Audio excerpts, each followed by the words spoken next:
Hello everyone, आप सभी का स्वागत है फिर से एक नई व्लॉग में। आप सभी को सबसे पहले राधे राधे। आई होप आप लोग बहुत ज़्यादा अच्छे होंगे और मैं भी बहुत ज़्यादा अच्छी हूँ।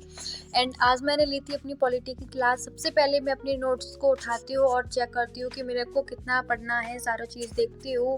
एंड उसके बाद मैं डिसाइड करती हूँ कि मुझे पॉलिटी की क्लास लेनी है, तो मैं पॉलिटी की क्लास की लेती हूँ। एंड ये उसको निकाल कर अपना जो भी है तो उसको निकाल कर क्लास को निकाल के बाद थोड़ा सा मतलब देखती हूँ जो होता है।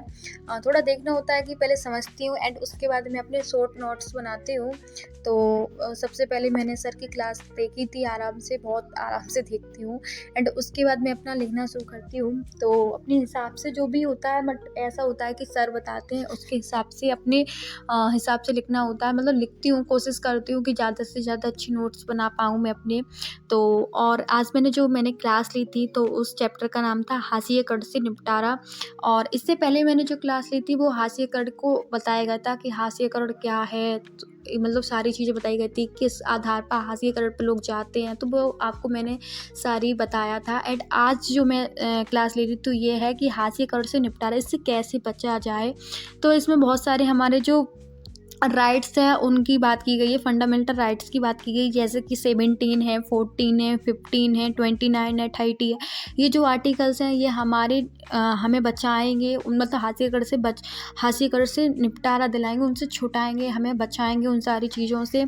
तो जिसमें अगर आपको मैं बताती हूँ, जैसे हाशिए कट से निपटारे की अगर बात करें तो आर्टिकल जो 17 है, जो कि अस्पष्टता की को मतलब जो होता है तो उसको दंडनीय अपराध बताया गया है कि आप किसी को जाति-वाति के आधार पर कुछ ऐसा नहीं बोल सकते, कहीं जाने से रोक नहीं सकते। कोई भी चीज़ है वहाँ जाने से, जैसे स्कूल है या कोई भी चीज़ है, मंदिर है, कि आप इस जाति के हो, उस जाति के हो, तो ये दंडनीय बताया गया है। तो एंड उसके बाद जो 15 है, जो जो जिसमें बोला गया है, आर्टिकल 15 है जिसमें बताया गया है कि जाति, वंश, लिंग, धर्म, जन्म स्थान के आधार पर आप किसी के साथ भेदभाव नहीं कर सकते। तो ये 2 मतलब बोल सकते हैं उदाहरण मैंने आपको दिया। एंड उससे पहले भी मैंने आपको आर्टिकल्स जो हैं बताए थे।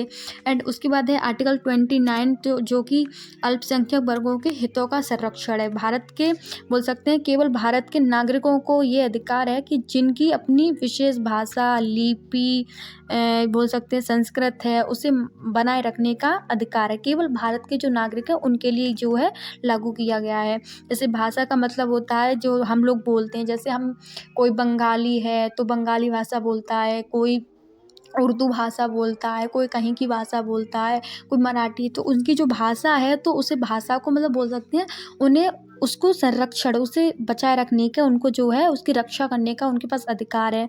अगर हम संस्कृत की बात करें तो वो हमारे कल्चर होता है, जो हम जैसे रह रहे हैं, मतलब जो आदमी का जो लोग रह रहे हैं